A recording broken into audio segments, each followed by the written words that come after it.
Na hii ni za Kiswahili ya Tanganyika FM kupitia Tanganyika TV. Matumaini yangu makubwa kwa mzima wa afya.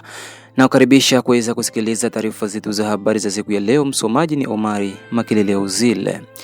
Katika taarifa zetu za habari tuanzie huko katika nyanja za juu za tarafa la Fizi ni kwamba jeshi la taifa FARDC kwa ushirikiano na wazalendo wamevikomboa vijiji vya Pwenzero, Bikiaka na vingine vya pembezoni kisha mapambano makali ya siku mzima ya siku ya 4 ya wiki tunayo zidi ya wahasi wa Twigwaneo Redi Tabara tifu kwao M23.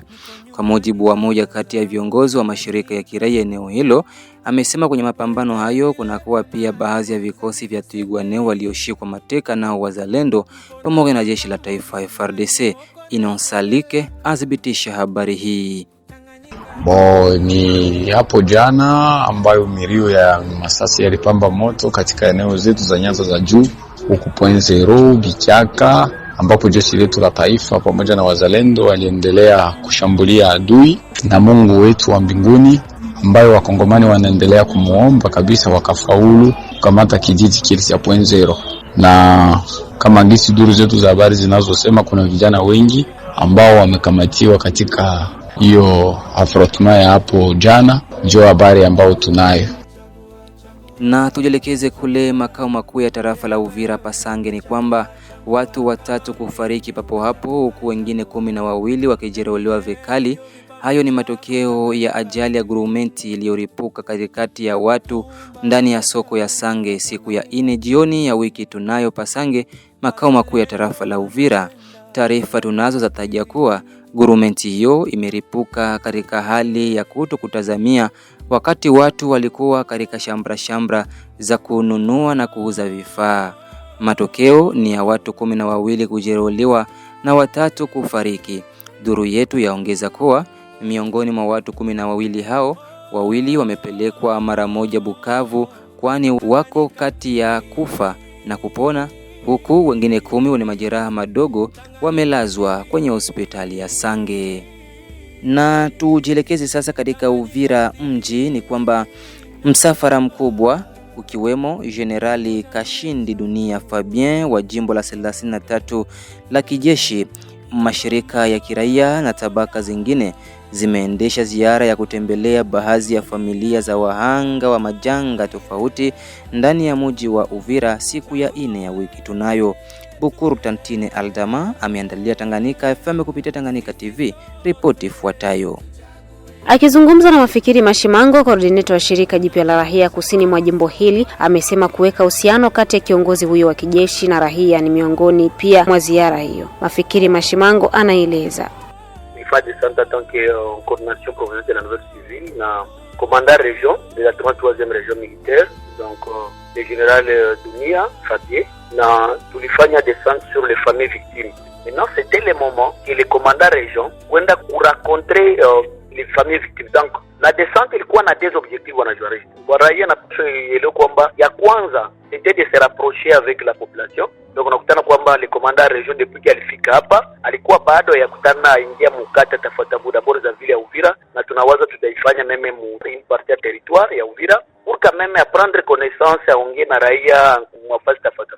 D'abord c'était le premier objectif. Deuxième objectif c'était effectivement de descendre sur le terrain, rencontrer les familles victimes. Unajua kwamba papa mafamilia ilifisha watu yapo suite aussi na M23 ilifanya pako mafamilia ilikuwa victime effectivement suivi na vandalisme na watu fulani. C'est comme ça qu'on s'est descendu na tukaongea na watu akawaconscientiser, akawassister. Effectivement palikuwa quelque chose comme enveloppe, palikuwa na tio quelque famille. Là je profite pour prendre un message sur CD pour kwamba compte tenu des moyens wangiona kila batu on a ciblé seulement quelques familles, notamment c'était toutes les familles confondues, notamment palikuwa Banyamulenge, palikuwa Bafuliru, palikuwa Barega, palikuwa Babembe, palikuwa Bavira, etc. Donc c'est quelques familles en termes de représentativité à ville ya Uvira parce que 3 communautés ilikuwa touchées. Voilà kazi ilifanyika jana. Upande mwingine, coordinator huyo wa shirika jipya la raia ameonyesha kuna kuwa hatua zilizochukuliwa ili kuzidisha ulinzi kwa raia wa mji wa Uvira. Mafikiri Mashimango amerejea mara tena. Et là, tulishukuru kama coordination de la nouvelle civile kwa ile determination humanisme yenye commandant regional alionyesha kujongelea raia na kuangalia quelque chose ya kuasiste et les familles. D'abord il faut que kwamba après vita na retrait batu bengi Uvira balipoteza, et là même il y a le plaidoyer ilifanyika, na peut-être il faut profiter kuambia raia kama cette semaine ou la semaine prochaine il y aura une grande délégation itatoka Kinshasa yenye itakuya effectivement kuevaluer les dégâts na kuangalia nini banaweza assister quelques personnes. Ile ni ya kwanza. Le deuxième élément, il faut qu'on ait comme population les pour exprimer effectivement ma crainte yao kwa juu ya situation sécuritaire yenye iko nasema ke unaona pa watu wanalamuka ma 18h inafika ma 18h 9h watu wanaogopa kutembea telefone mvile ya Uvira. Effectivement par rapport na circulation ya marme yenye ziko contrôler.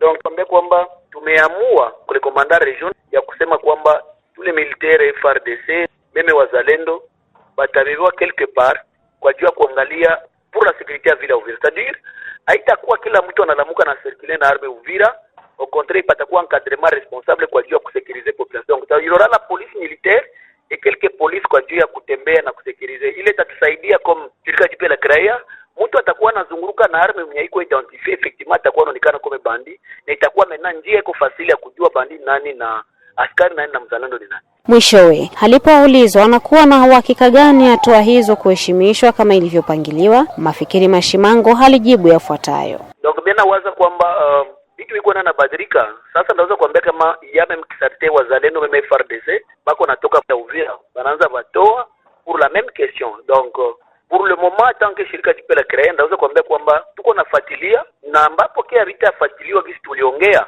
nawaza kwamba tuko na mavwaza mingi za kupita ndani pour quand même tulisikilizana bifanyike dans le sens ya intérêt ya batu. La situation sécuritaire Uvira ndaweza sema kwamba d'abord c'est un peu calme, mais pas koboga. Gisi ni kwambia pas koboga, mais ile masase kila siku mchana haikuwa tena Uvira. Quand même il y a eu des mesures ilikamatika avec les autorités civiques et militaires. D'abord ça tunasaliwe, inaleta kimya sauf dans différents quartiers de la ville. Niosikia masase fulani iko lié aussi na gisi ni kwambia circulation iko incontrôlée na marme. Donc c'est pourquoi que tuko natumika mwa ile question le plus vite possible pour que watu waishi kwa amani. Et là je vous rassure que avec ce que tuko nafanya avec maintenant les commandants région mnyana comprendre kama il faut kujongelea raia na kuangalia kutumika dans le sens ya watu wa profiter. Et à notre niveau si nini hakitaendeka tuko pale kwa ajili ya kulamika na kujua nini tunaweza fanya kama vitu vifanyike. Tumalizie kule katika nchi ya Burundi ni kwamba kisha habari kuzagaa kunako mitandao ya kijamii zisemazo kuwa hivi karibuni mpaka wa Burundi na Kongo utaweza kufunguliwa maeneo ya Gatumba.